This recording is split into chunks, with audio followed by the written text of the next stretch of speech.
I filed the hospital complaint at 2:14 in the afternoon on a Tuesday, and the woman at the patient advocacy desk looked at me the way people look at someone they already know is right but wish wasn't. She took the folder I handed her, 47 pages, tabbed, organized, the way my attorney had asked me to organize it, and she set it on the desk between us like it was something fragile. Maybe it was. It had taken me 4 months to build it. My name is Renata Solis. I am 38 years old, and I woke up from abdominal surgery to an empty room. Not just quiet, not just understaffed, empty, no parent, no family member, no one who knew my name sitting in that chair beside the bed. The anesthesia fog was still thick enough that my first thought was that I had died, and this was what that looked like: a beige ceiling, the sound of monitors, fluorescent light on pale curtain fabric. Then the pain arrived, and I knew I was alive because nothing in the afterlife could possibly feel like that. I pressed the call button. A nurse came. She checked my chart and gave me something for the pain and asked if my family had been notified that I was awake. I told her yes. She told me they had signed out at 11:47 in the morning. I had been in recovery since 9:30, 12 hours. 12 hours alone in a post-surgical ward, and the people who had told me they would be there, who had held my hands in the pre-op room and kissed my forehead and said, "We will be right here, Renata. We will be right here when you open your eyes," were across town at a graduation party for my sister. Some people in my family still believe I overreacted. After everything you are about to hear, I genuinely want to know what you think. Hello, everyone. Thank you so much for being here with me today. I want you to take a moment and let me know in the comments where you are watching from. I always love knowing who is in the room with me when I tell these stories, because this one is not easy to tell, and knowing you are there makes it feel less like shouting into the dark. What you just heard, the empty recovery room, the 12 hours, the call button, that is where this story ends up. But to understand how I got to that patient advocacy desk with 47 tabbed pages and a meeting already scheduled with my attorney, I have to take you back to the beginning. And the beginning, like most things in my family, starts with my sister Valentina. I need you to understand what the stakes were, not just emotionally, though those stakes were enormous. There were legal stakes, medical ones. And there was a signature on a consent form that was not mine, written in handwriting I recognized immediately, by a person who had never once in her life asked my permission before deciding she knew what was best for me. The moment I saw it, something in me went very, very quiet, not calm, quiet in the way that comes right before a person who has been patient for too long finally decides to stop being patient. To understand that moment, I have to take you back about 2 years. Back to before the surgery, before the complaint, before the 47 pages. Back to when I still thought that if I was just reasonable enough, just accommodating enough, just good enough, my family would eventually see me the way I needed to be seen. I am 38 years old.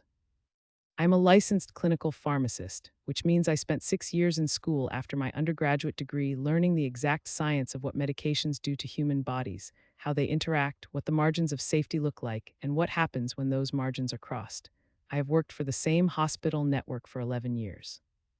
I have a daughter named Lucia who is 9 years old, who has my grandmother's dark eyes and her father's stubbornness, and absolutely none of his tendency to disappear when things get hard, because she got that courage from somewhere else entirely.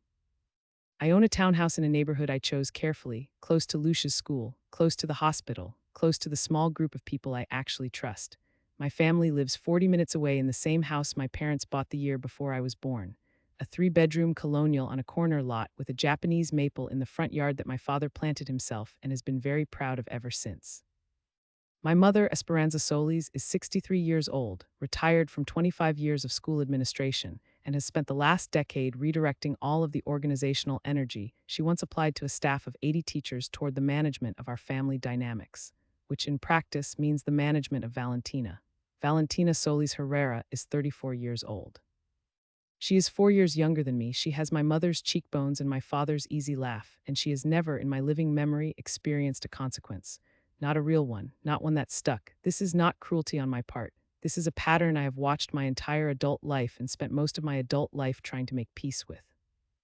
Valentina dropped out of her first college after a year and a half, and my parents paid for her to travel through South America for 6 months to help her, quote, find herself. I was finishing my second year of pharmacy school at the time, working 20 hours a week and taking out loans to cover the gap in my scholarship. My parents could not contribute that semester because of the travel fund they had set up for Valentina. I did not say anything. I worked an extra shift and moved to a smaller apartment and called my mother every Sunday the way I always did. When Valentina came back from South America, she enrolled in a design program at a community college, which she completed, and then spent 2 years working for a boutique marketing firm before deciding she wanted to open her own business. My parents gave her $40,000 to cover startup costs. I found out when my mother mentioned it at Easter dinner, the same dinner where she asked me when I was going to pay off my student loans so that I could start thinking about buying a house. My father changed the subject. My mother patted my hand. Valentina showed us the logo she had designed for her new company on her phone. She told me that afternoon that I should really look into a side business of my own, something sustainable. I smiled at her and said that was a good idea. I had just been promoted to department lead 2 weeks earlier, which came with a salary increase that put my annual income at a number I will simply describe as comfortable enough that I was not losing sleep over my student loans. I had not mentioned the promotion to my family. I had learned by that point to keep the things I was proud of to myself. That is the dynamic you need to understand. Not that my family was cruel, they were not in any obvious way. They loved me, I believe that now, and I believed it then. But there is a particular kind of love that is built around a story, and the story my family had built around me was that I was the responsible one, the serious one, the one who would be fine no matter what. And the corollary to that story was that Valentina was the one who needed support, who needed their attention, who needed the resources and the protection and the room to fail softly. When you are the one in the family who has been designated as fine, you discover something uncomfortable. Fine means invisible. Fine means your successes are expected and your struggles are inconvenient. Fine means when you get a complex surgery scheduled after 6 months of unexplained abdominal pain, your mother's first question is whether the timing is going to conflict with Valentina's graduation party. I will tell you what the surgery was for because it matters. I had been diagnosed with a large uterine fibroid that had been growing for at least 3 years and had finally reached a size that was causing enough pressure on surrounding structures to be genuinely painful. My gynecologist had been monitoring it for 18 months. When it became clear that it was not shrinking on its own and that the symptoms were affecting my quality of life significantly, she referred me to a specialist, and the specialist recommended a laparoscopic myomectomy. It was not a minor procedure. Recovery was estimated at 4 to 6 weeks. I would need general anesthesia. I would need someone to drive me home. I would need monitoring for the first 24 hours post-surgery. I told my parents in March. Valentina's graduation, she was completing a master's program in strategic communications. The fourth educational program she had enrolled in, the second she had completed, was scheduled for May 15th.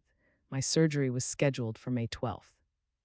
My mother's first response when I told her the surgery date was, and I'm going to quote this exactly because I will never forget it, "That's very close to Valentina's party. We were planning to set up that weekend." I told her I knew. I told her I had not had a great deal of flexibility in scheduling, as the surgical calendar at the hospital was quite full, and this was the earliest available date that worked with my own work schedule. My mother said she was sure everything would be fine and that I would probably be feeling well enough by the 15th to at least stop by the party. I was quiet for a moment. Then I told her I hoped so too. What I did not tell her was that I had been in contact with a patient advocate at the hospital for 3 weeks about the pre-surgical paperwork, and that I had a very specific reason for that contact that I will get to shortly. I did not tell her because I was not ready. I was still gathering information. I was still deciding how much I believed what I thought I was seeing.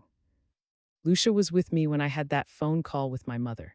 She was sitting at the kitchen table doing homework, and when I hung up, she looked at me over her notebook. She has a particular way of looking at me when she knows something is wrong and is deciding whether to ask about it, and she said, "Is Grandma mad?" I told her no, Grandma was not mad. I made dinner. I helped with the homework. I put Lucia to bed and sat down at my own kitchen table with a glass of water and my laptop and began drafting a very careful email. If you have ever been the person in your family who was always considered fine, the one whose needs got shuffled to the back because surely you could handle it, surely you were capable, surely you did not need as much as the one who was fragile, then you know exactly what that silence felt like. And you know that it is not really silence. It is a decision. Every time it is a decision. The email I was drafting that night was to my attorney. Her name is Priya Anand, and she had been my personal attorney for 4 years, originally for estate planning after Lucia's father and I separated, and then increasingly for other matters as my life had become more legally complex in ways I had not anticipated. Priya is precise and methodical and has a very specific quality that I have come to value enormously, which is that she never tells me I am overreacting. She simply asks for documentation and lets the documentation speak. I had documentation. I was not yet sure of everything it meant, but I had it. And something about my mother's response to the surgery scheduling, the casual way she had prioritized the party setup weekend, the breezy certainty that I would be fine, made me want to make sure that Priya knew what was happening before anything else happened. I sent the email, then I went to bed.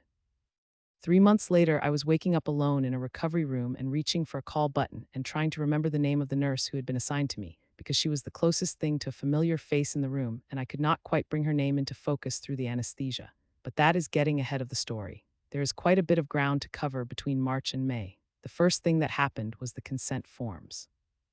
I want to explain how surgical consent works, because most people do not think about it until they are inside the process, and the details matter here. Before a procedure requiring general anesthesia, a patient signs a series of documents: consent for the specific procedure, consent for anesthesia, consent for blood transfusion if necessary, a general authorization allowing the surgical team to respond to unexpected findings during the procedure, and a healthcare proxy designation, which is the document that names who is authorized to make medical decisions on the patient's behalf if the patient is incapacitated. The healthcare proxy designation is the important one. I had one on file. I had filed it when Lucia was 2 years old, and I had updated it when she was 7. The person named on my healthcare proxy was not my mother. It was not Valentina. It was my best friend and neighbor of 8 years, a woman named Dorothea Vance, who is a pediatric nurse and who has, on more than one occasion, told me that she considers being named on that document the greatest professional compliment of her life. Dorothea knew about the surgery. She was my designated driver. She was the person the hospital would contact if something went wrong. When I went in for my pre-surgical appointment in late April to review and sign my paperwork, I discovered that the file the hospital had pulled contained a healthcare proxy designation that I did not recognize. It named my mother, Esperanza Solis, as my primary healthcare proxy. The document had a signature on it that was presented as mine. I sat in the exam room with the surgical coordinator, and I looked at that signature for a long time. It was a reasonable approximation of my handwriting. If you were not familiar with how I actually sign my name, you might not look twice at it. But I have a very particular way of writing the R in Renata. It is a habit I picked up from a calligraphy class I took in college and never entirely let go of. And the curve of that letter in my actual signature is distinctive enough that my own bank teller once commented on it. The signature on the document in front of me did not have that curve. It was close, but it was wrong. I did not say anything in the exam room. I asked the surgical coordinator if I could review all of my pre-admission paperwork in detail before signing anything, and she said, of course, took me to a conference room and brought me the full file. The healthcare proxy form was dated January 14th. I had not been to that hospital in January. I had not been to any hospital in January. I had seen my own gynecologist in February for a routine follow-up appointment, and the referral to the surgical specialist had not been made until late February. The timeline was impossible unless someone had come into the hospital, presented themselves as me or as my representative, and filed that document without my knowledge. I took photographs of everything. I asked the surgical coordinator, very calmly, if I could refile my healthcare proxy designation with the correct person, and she said yes, absolutely, and we did that together right there in the conference room. I signed new paperwork with my actual signature. Dorothea was restored as my healthcare proxy. I filed a patient concern notice with the patient advocacy office before I left the building. Then I drove to my car, sat in the parking garage, and called Priya. The call lasted 22 minutes. When it was over, Priya had asked me to send her photographs of the forged document, confirmed that what I was describing constituted a potential instance of healthcare fraud at minimum and possibly criminal fraud depending on who filed it and why, and told me that before we did anything else, I needed to request my complete patient file from the hospital and find out if there were any other documents in it that I had not authorized. She also told me not to say anything to my family. Not yet. I want to be clear about something. I did not know with certainty that my mother had filed that document. I suspected it. I knew the handwriting was hers, not because she had tried to forge my signature before, but because I recognized the particular way she formed certain letters, the shape of the capital S she would have used when writing out Solis. But suspecting is not knowing. And I had spent enough of my life acting on suspicions about my family that turned out to be more complicated than they appeared, that I was not willing to move forward on a suspicion alone. So I did what Priya advised. I requested my full patient file. I did not say anything to my mother or to my father, Hector, who is a quiet man who has spent most of his marriage managing my mother's anxieties, and who, I have come to understand, made a decision long ago to keep the peace at almost any cost. I did not say anything to Valentina. I did tell Dorothea. Not everything, not the legal implications, not Priya's involvement, but enough. I told her that someone had filed a healthcare proxy form in my name without my authorization and that I had corrected it, and I needed her to know in case anything happened that she should disregard any prior documentation. Dorothea is not a dramatic person by nature, but her response to that information was not calm. She sat at my kitchen table with her hands very still on the surface, and she looked at me for a long moment, and then she said slowly and clearly, "Renata, Who would do that? I told her I did not know yet. She looked at me the way she looks at parents in her clinic when she believes they know something they are not ready to say. Then she nodded and told me she had me covered. The full patient file arrived at my home address. I had requested paper copies, sent certified 10 days later. I sat down at the kitchen table with it after Lucia was in bed, made myself a cup of coffee I did not drink, and went through it page by page. There were 3 documents in the file that I had not signed and had not authorized. The healthcare proxy form I already knew about. There was also a second document, a release of medical information form, authorizing the hospital to discuss my medical records with Esperanza Solis and secondarily Valentina Solis Herrera. And there was a third document that I had to read 4 times before I fully processed what I was looking at, an authorization form for a family member to be present in the recovery room and to receive updates on surgical status, listing my mother and my sister as approved visitors. All 3 documents were dated in January and February. All 3 bore signatures that were not mine. The coffee sat untouched. I picked up my phone and took photographs of every page. Then I did something I had learned to do from Priya early in our working relationship. I made a list, not of feelings, of facts. Document 1, healthcare proxy, filed approximately January 14th, signature not mine. Document 2, records release, filed approximately February 3rd, signature not mine. Document 3, recovery room authorization, filed approximately February 17th, signature not mine. 3 documents, 3 forged signatures.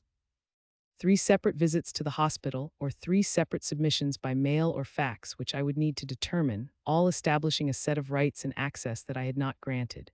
My mother wanted to be in my recovery room. She wanted access to my medical records. She wanted to be my medical decision maker if something went wrong. And she had done all of this without asking me, without telling me, and with a level of planning and deliberate action that I could not attribute to a simple impulse or a confused, well-meaning mistake. This was not a moment of confusion. This was a strategy. I called Priya the next morning at 7:45, knowing she was an early riser. She picked up on the second ring. I told her what I had found. She was quiet for a moment, the kind of quiet that is not uncertainty but absorption, and then she said, "Send me the photographs today, all of them." I asked her what she thought was going to happen next. She said, "First we find out when those documents were actually submitted and by whom. Then we figure out what she thought she was going to do with that access."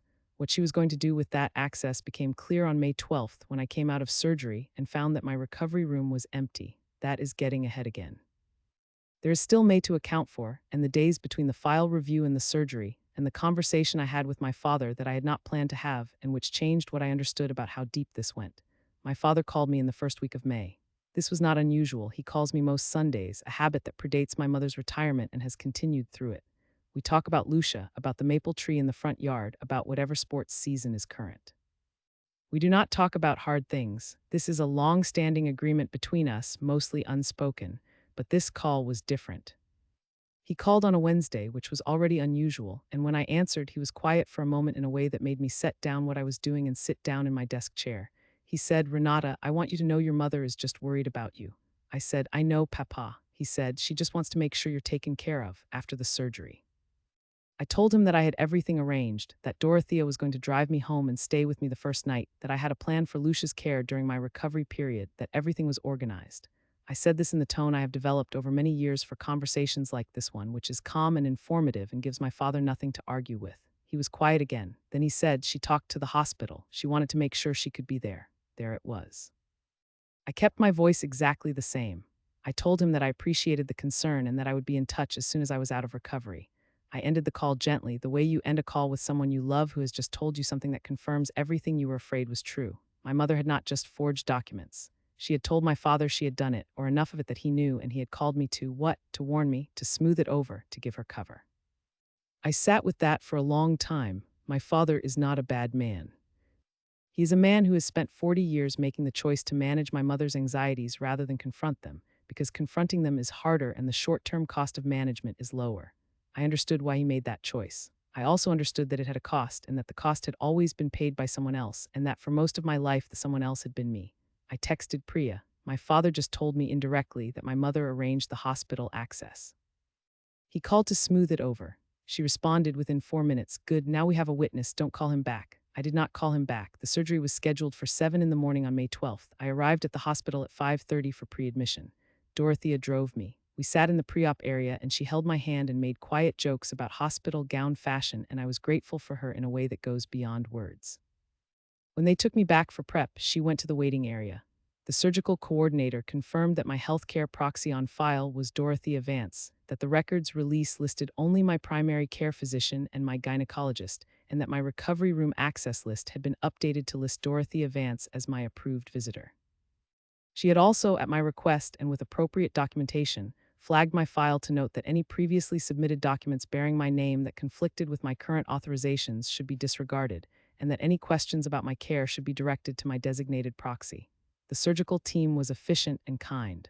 My surgeon, Dr. Marcus Ojiong, spoke to me for about 10 minutes before the anesthesia was administered. He has a quiet and precise manner that I found very reassuring. He told me the procedure was expected to take about 2.5 hours. I told him I was a clinical pharmacist and had read the anesthesia protocol. He smiled and said most patients did not do that. I told him most patients were not me. The last thing I remember before the anesthesia took hold was the ceiling of the operating room, very white and very bright, and the sound of someone adjusting equipment at the edge of my vision, and then nothing. I came back in the recovery room. Slowly, the way you surface from deep water. Pain arrived before clarity did. I pressed the call button. The nurse came, her name was Angela. I read her badge 3 times before it stayed, and she checked my vitals and administered pain management and asked if my family had been notified. I told her my proxy was Dorothea Vance. She checked the chart. She said, Ms. Vance was in the waiting room earlier, but she left a message that she had a family emergency and would be back as soon as possible. We reached her by phone. She knows you're out of surgery. I processed this. Dorothea had a family emergency. Fine, things happen. Then I asked, without any particular inflection, whether anyone else had come to the hospital for my surgery. Angela hesitated. She looked at the chart again, the way people look at something when they are trying to decide how much information is appropriate to give. Then she said, your mother and sister came in this morning. They were in the waiting room. I waited. Angela said they left around 11:47. They said they had an event to get to. I was still in recovery from general anesthesia. I had not yet been cleared to move. I was in pain. I had been out of surgery for less than 2 hours at that point, and my mother and my sister had signed out of the waiting room to go to Valentina's graduation party. I kept my face very still. I thanked Angela and told her I was comfortable. She adjusted my IV and told me she would check back in 30 minutes. I lay on my back and stared at the ceiling and did not cry. Not because I was not hurt. I was hurt in a way that sat underneath the surgical pain and was quieter and older and more permanent. But I had made a decision, sometime in the weeks between finding those documents and lying in that hospital bed, that I was not going to waste the energy of my pain on the people who caused it. I was going to direct that energy somewhere more useful. 12 hours later, Dorothea was there. Her family emergency had been her son, a minor illness that turned out to be nothing, resolved before noon, but she had not been able to reach me to let me know she was coming back because I had been unconscious and my phone was in my locker. When she finally got to my room at 9:30 in the evening, she took one look at me and said, were you here alone all day? I told her yes. Her face did something complicated. She sat down in the chair beside my bed and took my hand and did not say anything for a moment. Then she said, tell me everything. I told her.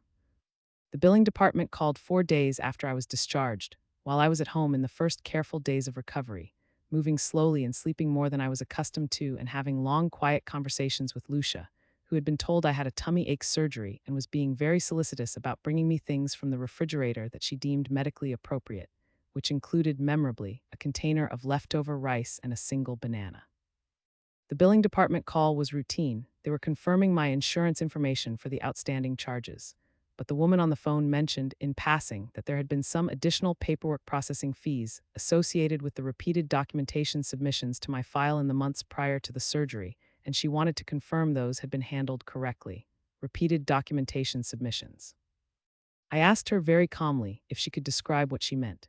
She said that my file had received several documents submitted by a family member over a period of approximately 6 weeks prior to surgery, and that there had been some administrative processing involved in verifying and updating the file each time a new document was submitted.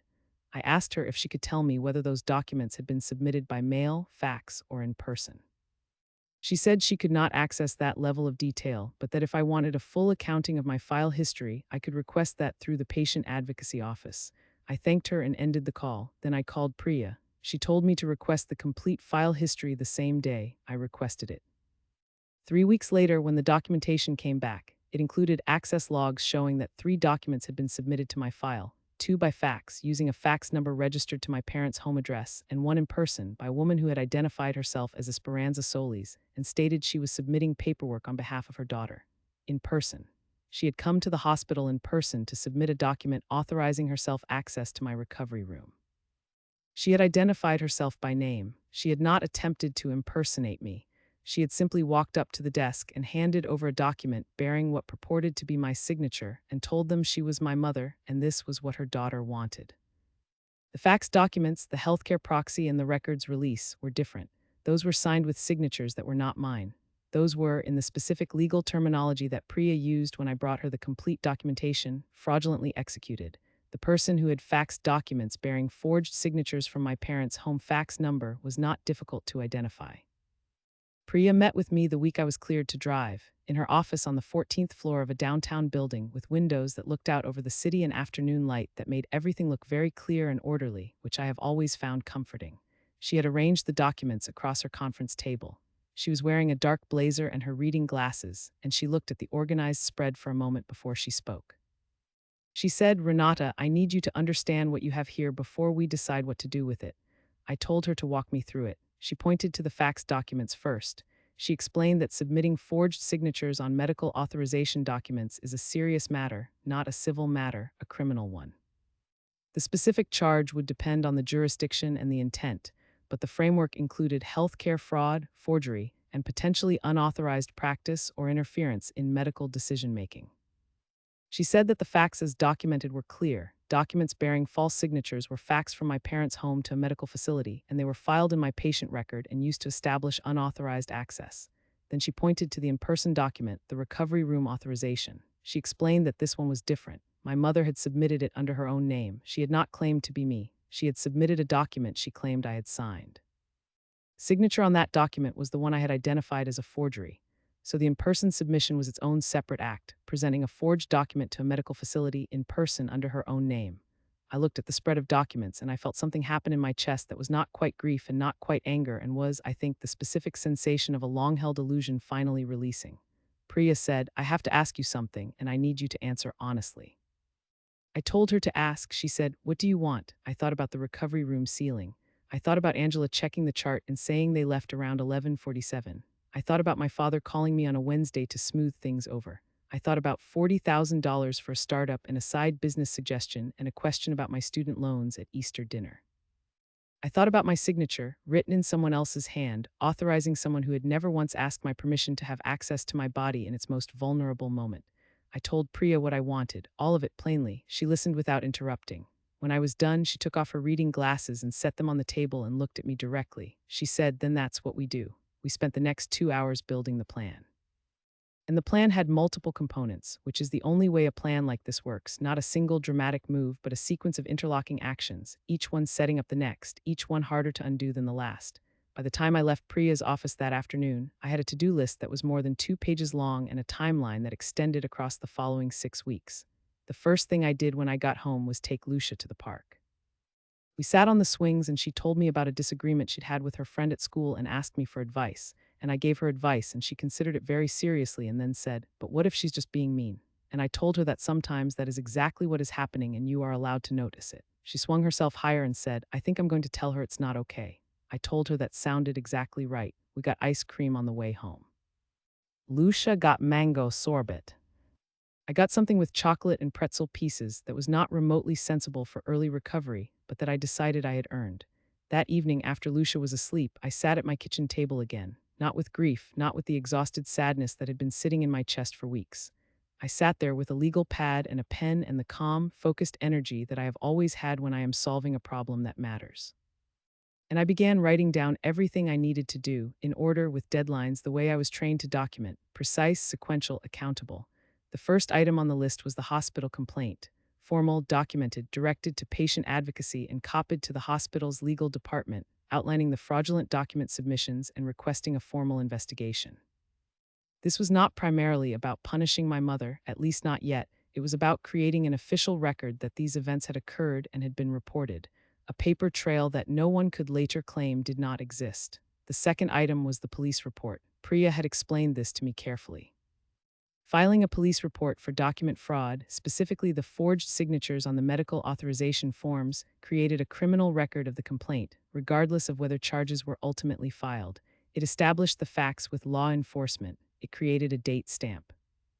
It was not a step I could undo once I took it, and Priya wanted to make sure I was certain before I did it. I was certain.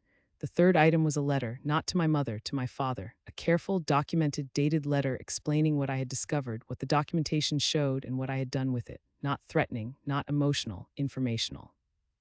Because my father had called me on a Wednesday to smooth things over, and I had decided that he was going to have the opportunity to understand exactly what he had participated in the smoothing over of. The fourth item was a conversation with the hospital's patient advocacy office, which was where I had started, which was where we came in at 2:14 on a Tuesday afternoon with 47 pages, and a woman behind a desk who looked at me the way people look at someone they already know is right. In the days after my meeting with Priya, I worked through the list with the same discipline I bring to everything that matters. I am a detail person by training and by temperament. I annotate, I cross-reference, I keep records. These are professional habits that my family has occasionally found excessive. My mother once told me I was too organized for my own good, which I have always considered one of the odder criticisms a person can receive.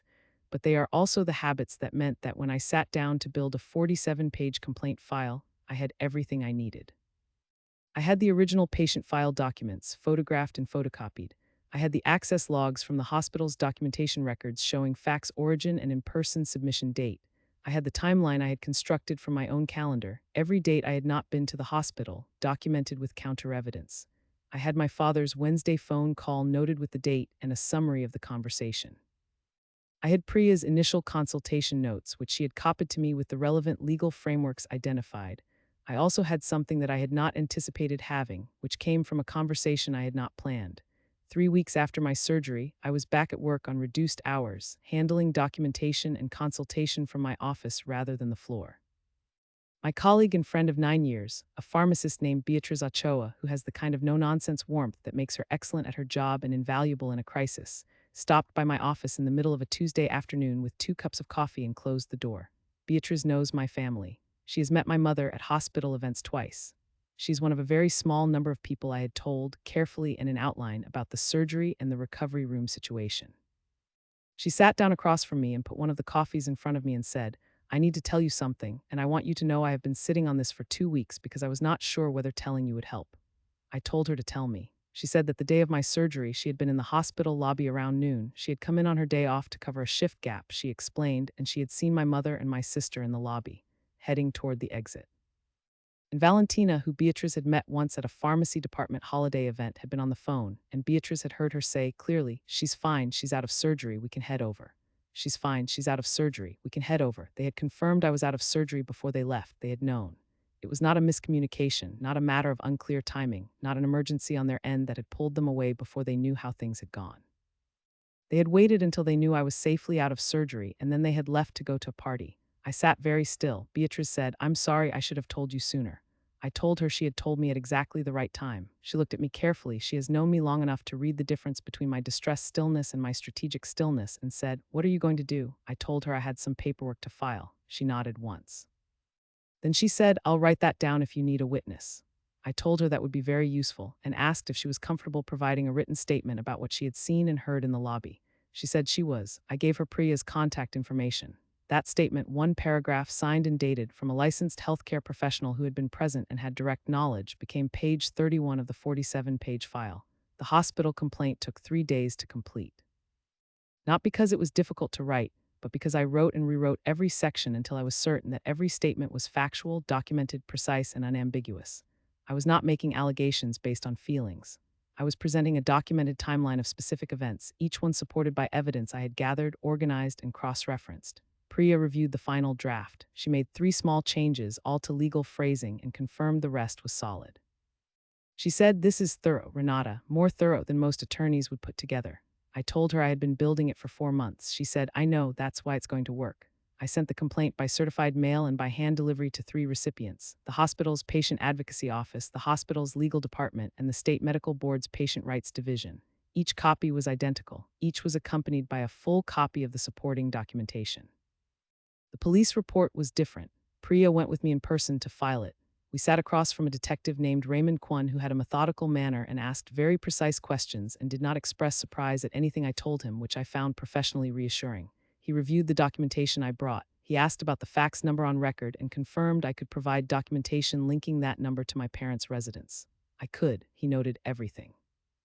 Before we left, Detective Kwon said, with the particular careful phrasing of someone who is giving you information without making promises, that the documentation was detailed and the case was clear and that I would be hearing from his office.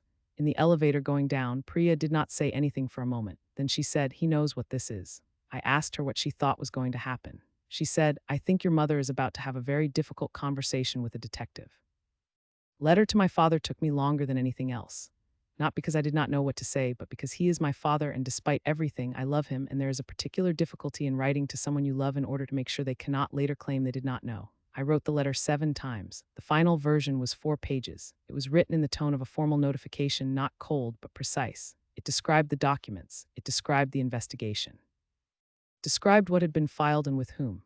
It noted without accusation that he had called me on May 7th, 12 days before I had taken formal action, and stated that my mother had spoken to the hospital and that she was worried about me. It noted that this indicated prior knowledge of the document submissions. I did not ask him to do anything. I did not tell him what would happen next. I simply documented what I knew when I had learned it and what actions I had taken. I told him that if he wanted to speak with me, he could call. I told him that I loved him. I sent it certified mail. He signed for it on a Thursday morning. He did not call. My mother called 4 days later. I let it go to voicemail. She left a message that was 11 minutes long, which I transcribed and forwarded to Priya. It contained, in rough summary, an explanation that she had only been trying to help, a statement that she did not understand why I was making this so difficult, a reference to Valentina's graduation as an event that had taken enormous planning and that I had known about for months, and the sentence, delivered near the end in a tone I recognized as her final argument voice. "After everything we have done for you, Renata, I would have thought you could have just let us be there." After everything they had done for me, I listened to the transcription twice. I thought about the $40,000 and the Easter dinner and the side business suggestion. I thought about my signature written in my mother's hand on a recovery room authorization form. I thought about Valentina on the phone in the hospital lobby saying she's fine, she's out of surgery, we can head over. I did not return the call. I forwarded the voicemail file to Priya with a note that said, "For the record, the hospital's patient advocacy office confirmed receipt of my complaint within 2 business days and assigned a case number. They informed me that the investigation process would take 60 to 90 days.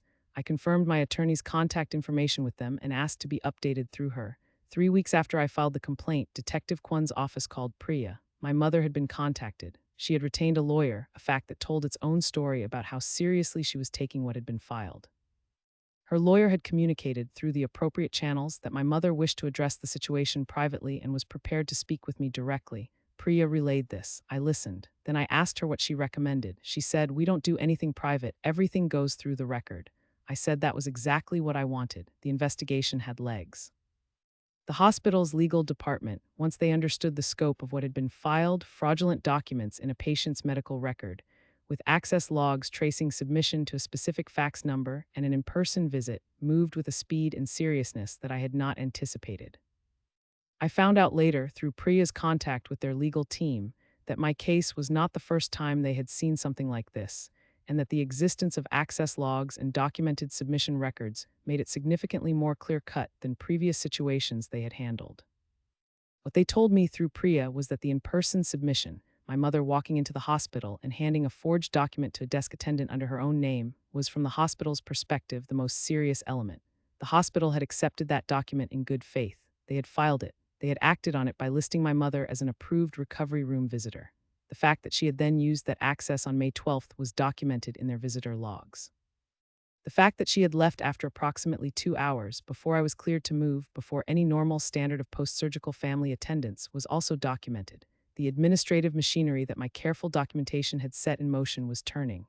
Slowly, but it was turning, and it had weight, and it was moving in one direction. I did not tell my family any of this, not my father, not Valentina. Not my aunts or cousins who occasionally called to check in, who had heard through whatever family communication channel existed that I had had surgery and was recovering. I was polite and brief and gave away nothing. I was fine. I was healing. Thank you for asking. In the evenings, when Lucia was in bed, I sat at the kitchen table and worked through the remaining items on the list. I had added to it as things developed, the way a living document always grows. Each new piece of information, each response from the hospital or the police or the letter to my father, each conversation with Priya generated new action items, new documentation, new cross-references to add to the file. On one of those evenings, Dorothea came over. She brought soup, the kind she makes when someone needs feeding, and she has decided that the feeding is her responsibility. She sat across from me while I ate and asked me how I was doing, not the way most people ask, but the way she asks, which is with genuine intention to know the answer. I told her I was doing better than I had been, that I felt for the first time in months like the situation was in my hands. She looked at me for a moment. Then she said, "You know what I keep thinking about?" I asked her what. She said, "That document they filed, the recovery room one.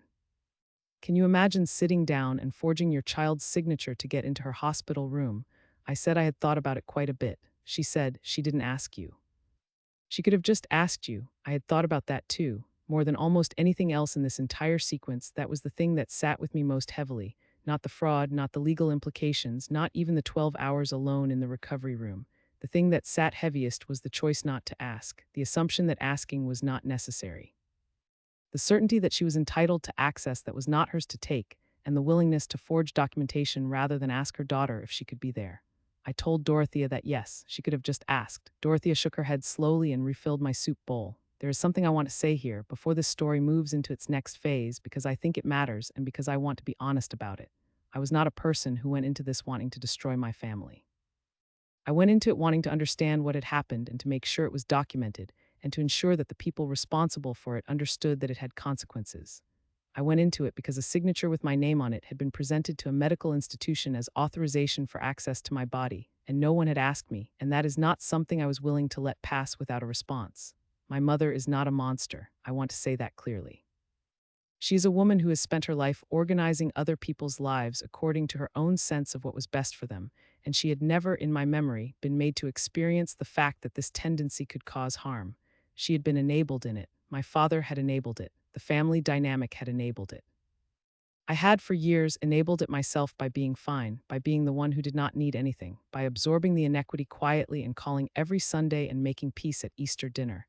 What she had done was serious. It was legally serious. But it was not something that had appeared from nowhere. It was the logical endpoint of a pattern that had never been interrupted. And part of what I was doing with the complaint and the police report and the documented letter to my father was interrupting the pattern, permanently if necessary. The 60-day mark of the hospital investigation came and went. On day 68, Priya received a formal communication from the hospital's legal team requesting a meeting. The meeting was scheduled for a Thursday afternoon. I took a half day from work. Priya and I sat on one side of a conference table in the hospital's administrative offices, which were on a floor I had never been to in 11 years of working in this hospital network. Across from us were the hospital's general counsel, a woman named Catherine Mehta, who was direct and clearly experienced, and the head of patient advocacy, who had been the one to receive my complaint. Catherine Mehta said without preamble that the hospital had completed its investigation of the complaint and that the findings were substantive. She said that the hospital was taking the situation seriously and that they had a number of matters they wished to address. The first was that the documents in question had been removed from my file and flagged as fraudulently submitted. The second was that new protocols had been implemented for handling third-party document submissions related to patient healthcare proxies and authorization. The third was that the hospital wished to discuss how to address the situation more broadly, by which she meant, as she explained carefully, the hospital's own role in accepting documents without adequate verification. Priya and I had discussed this possibility. The hospital had, in good faith, accepted forged documents. They were not responsible for the forgery, but there was an argument to be made that their verification process had gaps, and that those gaps had allowed this situation to occur. Catherine Mehta was telling us that the hospital was prepared to acknowledge that. She said the hospital was prepared to offer a settlement that addressed my experience, including the failure to ensure that my designated proxy was the one contacted during my recovery. The amount she named was significant. I will not say the exact figure, but I will say that it was the kind of number that lands in a room with a certain weight. I looked at Priya. She kept her expression neutral, the way she always does when she is letting me process without leading me. I looked back at Catherine Mehta and I said calmly that I appreciated the offer and that we would need to review the details before responding. Catherine Mehta said, of course, handed us a formal written summary, and we thanked her and left. In the elevator, Priya allowed herself one small expression of satisfaction. She said, "They want this resolved." I said, "So do I." She said, "Good, then let's make sure it resolves correctly." There was still the matter of the police investigation. The settlement with the hospital was a civil matter, separate from the criminal complaint that Detective Kwan's office was managing. Priya had been clear about this from the beginning. They were parallel tracks, not the same track. What happened with the hospital did not determine what happened with the police, and vice versa. Detective Kwan called Priya the week after the hospital meeting. My mother had given a statement. Priya relayed the substance of it to me, stripped of things I was not supposed to know. What she could tell me was that my mother had not denied submitting the documents. She had offered an explanation for why she had done it, that she was concerned about me, that she had not thought it was a significant matter, that she had only wanted to ensure she could be present for her daughter's surgery, but she had not denied the submission. The phrase that Priya relayed, which had apparently appeared in my mother's statement, was that she had not realized it was wrong. Priya said, "That is not a defense to forgery." I said I knew. She said, "I want you to understand that what happens next is largely out of your hands. The criminal complaint was filed. It is now the state's matter." I said I understood. She said, "How do you feel about that?" I thought for a moment. I thought about being 38 years old and waking up in a recovery room alone. I thought about the ceiling, very white and very bright. I thought about pressing a call button and waiting for Angela, and finding out that my mother had been there and had left. I thought about the signature with the wrong curl on the R. I told Priya that I felt like the matter was where it was supposed to be. She said, "Good, then let's close out the civil side." We were in the preparation phase now, not the preparation for the confrontation that my mother perhaps imagined was coming, some dramatic family dinner where I would lay out my grievances and demand apologies. That was not what I had been building. What I had been building was a paper record, clean and complete and documented, that did not require me to perform anything. The record spoke. I did not need to. The settlement negotiation with the hospital took 3 weeks. Priya handled the mechanics. I reviewed each iteration of the proposed language, focusing on the provisions about the verification protocol changes. I wanted those specified in the agreement, not just promised verbally, because I was a person who had learned the hard way what promises without documentation were worth. Catherine Mehta's team was cooperative. The provisions went in. The final settlement included the protocol changes, the formal acknowledgement of the deficiency in verification procedures, the removal and flagging of the fraudulent documents as a matter of permanent record, and the financial component, which I directed entirely toward Lucia's education account, not my own account, not my household expenses. Lucia's future, which was the thing I had been most steadily building for the last 9 years, and which was the reason I was methodical and documented and precise, and which would outlast all of this by decades. On the day I signed the settlement, I called Beatrice from the hospital parking garage and told her it was done. She let out a sound that I can only describe as deeply satisfied and said, "Good, buy yourself something nice." I told her I had got ice cream with Lucia last week. She said that counted. I called Dorothea next. She asked me how I felt. I told her I felt resolved, which was accurate and which she understood to mean something more specific than it would to most people. She said, "When you're ready to talk about the rest of it, I'm here. The rest of it, the family part, the part that would not be resolved by a settlement agreement or a police investigation." I was not ready to talk about it yet. I was still in the middle of it. I had a criminal process unfolding on one track and a family relationship in a state of suspended silence on another, and I had not yet decided what I wanted the outcome of that second track to be. What I knew was this: I was 38 years old. I had a daughter who was 9 and who thought I had had tummy ache surgery and who had brought me a banana for medical reasons. I had a job I was good at and an attorney I trusted and a friend named Dorothea who brought soup and a colleague named Beatrice who told me to buy myself something nice. I had built something out of years of being fine and being invisible and being the one who absorbed the inequity quietly. I had built a life that was real and documented and mine. And I had a file, 47 pages, tabbed, organized, that had been delivered to a patient advocacy desk on a Tuesday afternoon and set in motion everything that was about to happen. The week before the confrontation that you are waiting for me to get to, I sat at the kitchen table with my legal pad and reviewed the to-do list. Most items were checked. The hospital complaint complete, the police report filed active, the letter to my father delivered acknowledged, the settlement signed funded, the documentation complete secure copied to 3 locations. There were 2 items left. One was the conversation I needed to have with my parents, not because the legal process required it, but because I had decided after considerable thought that I wanted them to hear it from me directly. Not the anger, not the grief. Acts, the same way I had put them in the letter to my father, but in person with both of them present, so there would be no question later about whether one of them had known what the other knew. The second item was Valentina. Valentina was the more complicated calculation. She had not forged documents. As far as I could determine, she had not known about the documents at all. The hospital records showed no action connected to her, and nothing in my mother's statement had involved her. What Valentina had done was stand in the hospital lobby and say, "She's fine, she's out of surgery, we can head over," and then leave her sister alone in a recovery room for 12 hours because a graduation party was more important. That was a different kind of wrong. A legal system could not address it. A settlement agreement could not address it. The only thing that could address it was a conversation, and whether that conversation was worth having depended on answers I did not yet have. I arranged the meeting. Not at my parents' house. I was not going to have this conversation in the space where every piece of furniture and every family photograph had been arranged to reinforce a set of stories I was no longer willing to let stand unchallenged. I arranged it at a restaurant I had chosen carefully. Quiet, weekday afternoon, not the kind of place anyone would make a scene. I called my father. He picked up on the first ring. He sounded like a man who had been waiting for the call. I told him I wanted to meet with him and my mother. I gave him the date, the time, the address. I told him I would be bringing my attorney. There was a pause. Then he said, "Renata." I said, "I'll see you Thursday, Papa." He said yes, very quietly. Yes, I had 1 week. And I was, after 4 months and 47 pages and one recovery room ceiling and a settlement signed in a hospital conference room, finally ready. If you're still with me, if you have stayed through all of it, through the documents and the detective and the soup and the banana and the settlement and the pause in my father's voice, then stay.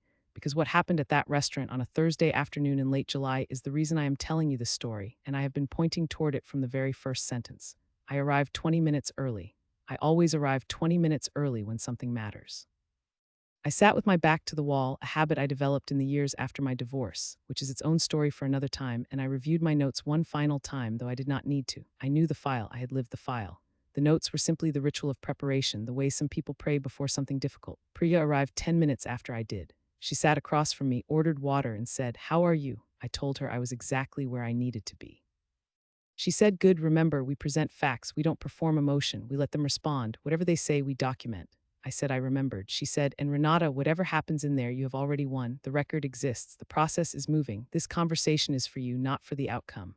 I looked at her for a moment. Then I said, "I know, but I want them to know that I know." Priya nodded once, picked up her water glass, and said, "Then let's make sure they understand that clearly." My parents arrived at 12 minutes past the hour. My father opened the door and held it. My mother walked in ahead of him. She was wearing the blue dress she wears when she wants to seem composed, the one with the structured shoulders that she has had for 15 years. She looked the same as always, the same careful posture, the same hair pinned back the way she has always pinned it, except that when she found me at the table and our eyes met across the room, she touched the string of pearls at her neck, once then twice. She always did that when she was cornered. My father looked older than the last time I had seen him, or perhaps I was simply seeing him more clearly. They sat down. The waiter came. I ordered water. My father ordered water. My mother ordered hot tea, which she did not touch. I waited until the waiter had gone. Then I opened the folder that was sitting on the table in front of me and I began. I set the folder on the table and I opened it and I looked at my mother and I said, "I want to talk about what happened in January." My mother's hand went to her pearls. My father looked at the tablecloth. Priya sat beside me, perfectly still, with her hands folded on the surface of the table and nothing visible on her face. She had told me before we came in that her job in this meeting was to be a presence, not a participant. Unless something required legal clarification, she would let me speak. I had told her that was exactly what I wanted. I said, "I am going to lay out a sequence of events. I am going to go through them in order. When I am done, I would like you to have an opportunity to respond." My mother leaned forward. Her voice came out carefully measured, the tone she had always used when she was about to say something she had rehearsed. "Renata, I understand you're upset, and I want you to know that everything I did out of love. Your surgery was a serious situation, and I was your mother, and I needed to be there, Mama, just that." She stopped. I looked at her for one long, clear moment, then I looked back down at the folder. I said on January 14th, a document was submitted to the patient records office at the hospital. The document was a healthcare proxy designation, naming you as my primary medical decision maker. The document bore a signature presented as mine. I took the first page from the folder and turned it to face them. My mother's copy of the document, the one with the wrong curl on the R, that signature is not mine. My father's hand, resting on the table, went very still. He did not look at the document, he looked at his own hand. My mother's gaze dropped to the page. Something moved across her face, a rapid internal calculation, and then her expression settled into the particular arrangement I had seen my whole life, the one that preceded the phrase, "I was only trying to help." "I filled that out because you never would have done it yourself," she said. "You always push people away. You were going to go into that surgery and not let anyone be there, and I couldn't." On February 3rd, I said, turning to the second document, a records release was submitted. It authorized you and Valentina to receive information about my medical treatment. The signature on that document is also not mine. The color began to leave her face. Slowly, from the edges, the way color drains from cut flowers. My father made a sound. It was not a word. It was the sound of a man who had been hoping, against evidence, that the call he had made on that Wednesday in May had been enough to smooth things over enough. And on February 17th, I said, placing the third document on the table, "You came to the hospital in person and submitted a recovery room authorization listing yourself and Valentina as approved visitors. You submitted this document under your own name. The hospital has a record of your visit." The document bears a signature that is not mine. Now the silence had weight, the kind of weight that presses down on a room and makes ordinary things, the sound of the kitchen, the movement of a waiter across the floor, seem distant and irrelevant. My mother's hand left her pearls. She pressed both hands flat on the table, the way she always did when she was deciding how to restructure her argument. Her voice came out higher than she intended. I was your mother going into surgery. I had every right to be there. You had no right to forge my signature to be there. My voice was even, completely even, not angry, factual the way a clinical assessment is factual. Those are the two things I need to separate clearly for you. Your desire to be present is a different matter from the forged documents. I am talking about the forged documents. Priya, beside me, did not move. She was looking at the table. My father said, his voice low and careful, Renata. Your mother, she was worried. We both were. We didn't think it was Papa. I turned to him and I kept my voice exactly as even. You called me on May 7th. You told me Mama had spoken to the hospital. You said she was worried. That call is dated and noted in my records. I tapped the folder. That means you knew. I want you to understand that I am aware of that. He looked at me. His eyes were the same eyes I have looked at my whole life, warm and careful, and right now hollowed out with something that I thought might be shame. He looked away, not at my mother, at the tablecloth. My mother straightened. She pulled in a breath, the pearls again. Then she said, the words carefully deployed. We didn't go anywhere until we knew you were safe. We confirmed you were out of surgery before we left. We weren't abandoning you, Renata. You stayed in the waiting room for approximately 2 hours after my surgery began, I said. You confirmed I was out of surgery. And then you left and drove to Valentina's graduation party and were gone for the remainder of the day. I was in the recovery room alone for 12 hours. The waiter materialized at the edge of the table, read the room with the trained instinct of his profession, and disappeared again without a word. My mother's structured composure was showing its seams. The party had been planned for months. The timing was unfortunate, but we couldn't. I am not asking you to justify the decision right now, I said. I am asking you to hear the facts. She closed her mouth. Her hand went to the table edge, gripping it lightly. I continued. The hospital conducted an investigation. The investigation confirmed that 3 documents in my file had been submitted without my authorization, 2 by fax from the number registered to this household and 1 in person by you. Those documents have been flagged as fraudulently submitted and removed from my file. The hospital has updated its verification procedures. Priya shifted almost imperceptibly, which was her signal that I could move to the next item. I said, a police report has been filed regarding the fraudulent document submissions. That report is active. The grip on the table edge tightened. A police report. The words came out flat, stripped of their usual composure. You filed a police report. On your own mother, I filed a police report regarding the submission of documents bearing forged signatures to a medical institution, I said. That is what I filed. My father put his hand over his face. My mother made a sound that was not quite a word, a compressed syllable of disbelief, and then said very quietly, after everything I have done for you. There it was, the same phrase from the voicemail, the same phrase that I had listened to twice, transcribed, and filed with Priya. I heard it now and felt nothing except a kind of quiet recognition, the way you feel when something you expected to be difficult turns out to be merely sad. I said, I know you believe that. I have spent a long time thinking about it. A pause, 2 seconds, 3, then I said, what I would like from today is not an apology. I understand that may not be something you are ready to offer, and I am not requiring it as a condition of anything. What I would like is for you to understand the sequence of events as I have described them.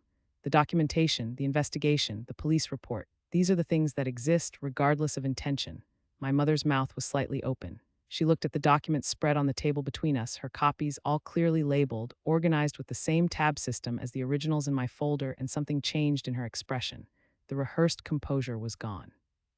What was underneath it was smaller and more genuine, and I thought frightened. She said, Renata, what is going to happen? It was the right question. It was the question of someone who had finally, in this moment, understood that this was not a family disagreement she could manage with the right phrasing. I said, the criminal matter is with the police. That is not in my hands. The civil matter with the hospital has been resolved. I did not tell her the terms of that resolution. I did not need to. As for what happens between us, that is a question I cannot answer yet. I'm here because I wanted to tell you these things directly with documentation so that there was no question later about what you knew and when. My father lowered his hand. His face looked older than I had ever seen it. He said, we're your parents. I looked at him for a long moment. I felt something, a deep, complicated ache that was not hatred and was not indifference and was the specific grief of loving people who have failed you in ways they may not fully understand. I said, I know you are.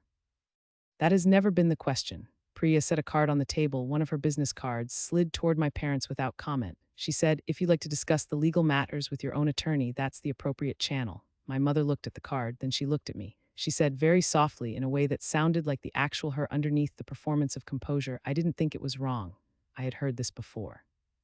From Detective Kwon's description of her statement, the same words, I said, I know. She looked at me. Something broke slightly in her face, not entirely, not dramatically, but a small structural failure visible only if you had been watching her your whole life. I said, that is the part that matters most to me, not the documents. The part where it did not occur to you that my signature was something you needed to ask for. Nobody spoke for a very long time. Then my father said quietly to the tablecloth, I should have said something. He stopped, started again. When she told me what she'd done, I should have told her to call you and ask. My mother turned to look at him. It was not an angry look. It was the look of someone who had not expected that sentence and did not know what to do with it. I said, yes, you should have. He nodded, once. That was the moment that felt in some way like the most significant one in the entire meeting. Not the documents on the table, not the mention of the police report, not my mother's composure breaking at its seams. My father looking at the tablecloth, saying I should have said something, because it was true, and because he knew it, and because the truth, acknowledged directly, is different from the truth that is only implied and smoothed over and called Wednesday phone calls. We sat for another 20 minutes. I answered questions when they were factual questions. I did not debate interpretations. When my mother began to say that she had genuinely believed she was helping me, I said I heard that. When my father asked what they should tell Valentina, I said that was their decision to make and not mine. When my mother asked if we could talk again soon, I said possibly in time and meant it. When we left, Priya walked with me to the parking garage. She did not say anything until we had reached my car, and then she said, that was one of the more composed performances I have ever seen in or out of a courtroom.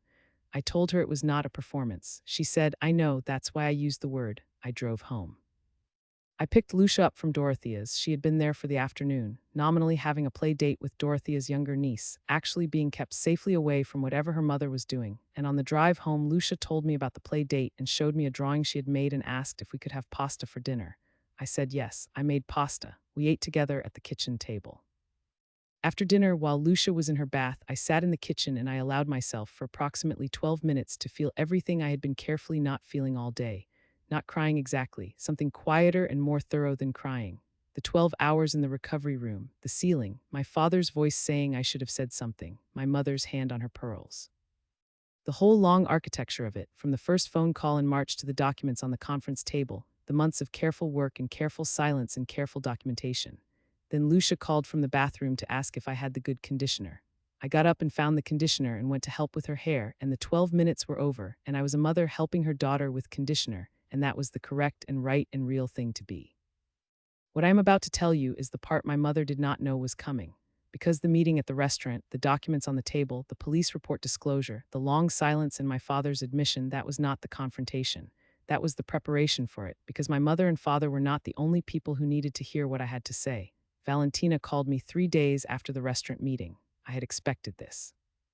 My parents had clearly told her something. I had no way of knowing how much, but based on the tone of the call, which was careful and slightly breathless, and calibrated in the way that Valentina's voice always was when she was managing something, I guessed they had given her a summary. She said she wanted to meet. She said she thought we should talk. She said she felt like there had been a misunderstanding. I said that I was available on Saturday afternoon. She chose a coffee shop near her apartment, neutral territory, she probably thought, somewhere public but not formal, somewhere with the ambient noise of espresso machines and background music that keeps a conversation from becoming a confrontation. I arrived first. I ordered tea. I sat at a table near the window where the afternoon light was good and the sightlines were clear, and I waited. Valentina arrived looking polished and slightly anxious, which on her looked the same as Valentina arriving looking polished and confident except for something in the set of her mouth. She was wearing a blazer over a silk top, and she had clearly had her hair done recently, and she ordered an oat milk latte with the efficiency of someone who needed something to do with her hands. She sat down across from me and looked at me for a moment, deciding something. Then she said, Mom told me you filed a police report. I said, that's correct. She said, on your own mother, the same phrasing my mother had used as though it had been workshopped. I said, on the documents, which came from the house. I understand that affects her, and I understand why you're concerned. She wrapped both hands around her latte cup. She had our mother's mannerism of gathering herself around something before she spoke. She said, Renata, I think you're blowing this up into something much bigger than it is. Mom was worried about you. She wanted to be there. She did it in a way that wasn't. She paused. That wasn't great, I understand that, but going to the police, I said, she submitted forged documents to a medical institution. Valentina winced. I know it doesn't look like anything, Valentina. That is the factual description of what happened. Her mouth tightened. She looked out the window for a moment. Then, with the particular pivot I had seen my whole life, the moment when one argument wasn't working and she shifted to a different one, she said, "You know, I didn't know anything about the documents, right? I had nothing to do with that." I said, "I know." She looked at me, apparently surprised by the directness of the agreement. I said, "What I know about you is different." I picked up my tea.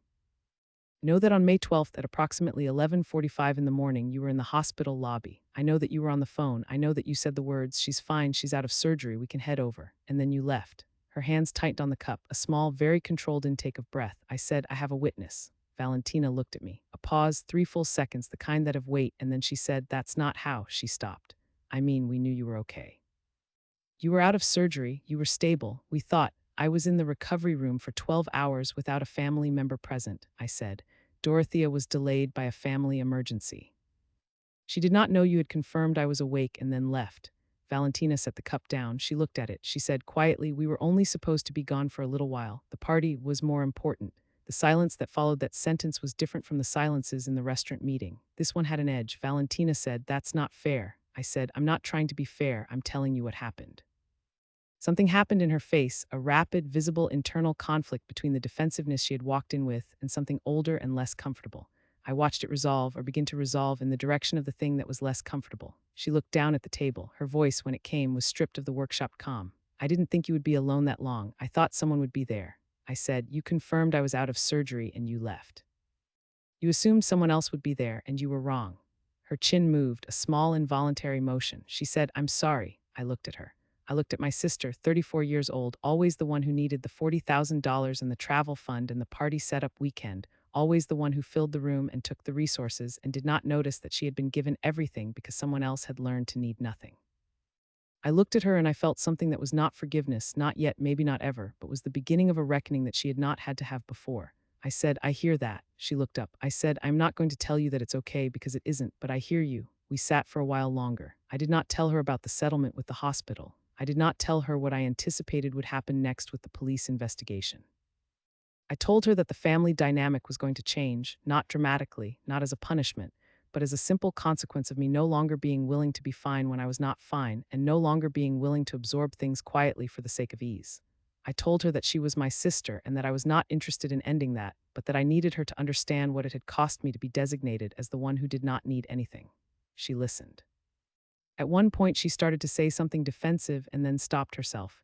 That, I thought, was progress, small, genuine, the first real evidence of something shifting in a foundation that had been undisturbed for 34 years.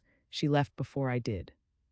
She hugged me at the door of the coffee shop, briefly and with an awkwardness that was nothing like her usual performance of warmth, and I let her, and I watched her walk to her car, and I stayed at the table for another 10 minutes with my tea and the ambient noise of the espresso machines and the afternoon light coming through the window.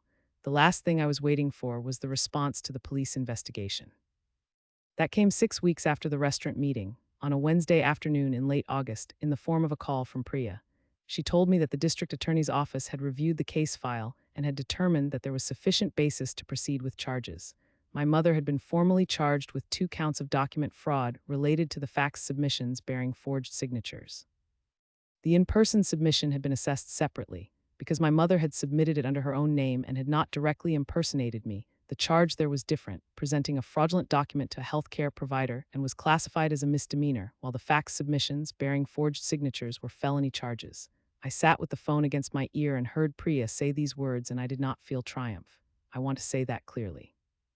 What I felt was a particular kind of solemnity, the weight of something real and serious that had been set in motion by a decision I had made in a parking garage 4 months earlier, sitting in my car after reviewing a patient file that had 3 documents in it that should not have been there. My mother had hired a lawyer. The lawyer had already been in contact with the district attorney's office regarding a potential plea arrangement. Priya told me that the process would continue for months, that the outcome was uncertain in its specifics but clear in its direction, and that I did not need to participate unless I was asked to provide testimony or information. I asked what a likely outcome looked like. Priya said carefully that a first-time offender on charges of this nature with a motivated attorney would likely be looking at either a plea to reduce charges with conditions, which could include probation, community service, fines, and a formal acknowledgement of the fraudulent document submissions, or a trial which was unlikely given the strength of the documented evidence and the fact that my mother had not denied the document submissions, only the intention to harm. I said I understood. Priya said, "Renata, are you all right?" I told her I was. I told her I had been all right for some time now, that the all right had been something I had constructed deliberately and carefully and was standing on firmly, and that the call she had just made was not the thing that had made me all right. The 47 pages and the Tuesday afternoon and the 12 minutes in the kitchen after dinner and Lucia's conditioner question, those things had made me all right. Priya laughed. It was a real laugh, brief and warm, the kind she almost never lets out in professional context. She said, "I'm glad." I told her thank you for all of it, for every document reviewed and every phone call returned at 7:45 in the morning and every moment of asking me what I wanted and treating the answer as the correct answer. She said, "That's what you pay me for." I said, "I know, I'm thanking you anyway." I took Lucia to the park that evening. We went to the same park we had gone to the day I had come home from the first meeting with Priya, the one where I had told Lucia that sometimes people were just being mean, and you were allowed to notice it and say so. It was late summer, and the light was long and golden, and the park smelled like cut grass, and somewhere across the path a dog was barking at something it had decided was its business. Lucia ran ahead on the path and then turned around and ran back, the way she has always done. She has never been able to resist doubling back to check that I am still there, a habit I find completely charming and have never once suggested she stop. She ran back and took my hand and matched her stride to mine and said, "Mom, can I tell you something?" I said she could tell me anything. She thought about it for a moment with the particular seriousness that she brings to things she's been considering for a while. Then she said, "I think Grandma is sad." I said I thought so too. She said, "Is it because of you?" I looked down at her 9 years old, dark eyes, her grandmother's cheekbones, and her father's stubbornness, and that courage she got from somewhere I am still learning to recognize. I said, "Some of it is, not all of it." She thought about this. Then she said, "Is it going to be okay?" I held her hand a little tighter and said, "Yes, in the way that matters most, yes." She accepted this. She's a person who, when given an honest answer, does not require additional reassurance. I have worked hard to give her honest answers because of this, and I think it is the best thing I have done in her 9 years of life. We walked the rest of the loop. The dog was still barking at its business. The light went golden and then amber and then the long pale blue of early evening. I was 38 years old and my name was on every document in my own file in my own handwriting, and my medical decisions were my own, and my healthcare proxy was the right person, and my daughter was holding my hand, and none of that is a small thing. None of it. My mother's case was resolved 7 months later in March with a negotiated plea. She pleaded no contest to one felony count of submitting a fraudulent document to a healthcare facility, reduced from the two original counts through the agreement brokered by her attorney. The terms included 2 years of probation, 240 hours of community service, a fine, and a formal letter of acknowledgement regarding the fraudulent documents submitted to the hospital's patient records office. The misdemeanor charge was dismissed as part of the arrangement. She did not go to jail. I had not expected her to and had not required it. What I had required, what the system that I had set in motion had delivered, was a formal, documented legal acknowledgement that what she had done was wrong. Not a family understanding, not a private apology, a record, a process, a consequence proportional to a serious act. My father attended the court proceeding. He called me afterward. I answered. He said very little, mostly he said my name, and then he said he was sorry, the specific and rare sorry of a man who is naming his own failure. I said I heard him. I said I would call him on Sunday. I did. We are rebuilding something. Slowly, with very careful materials, in a new shape that acknowledges what the old shape cost. My mother and I have spoken 3 times since the plea. The conversations are cautious and short and honest in a way our conversations were never honest before. She has not said she was wrong in the sweeping terms that part of me would like to hear.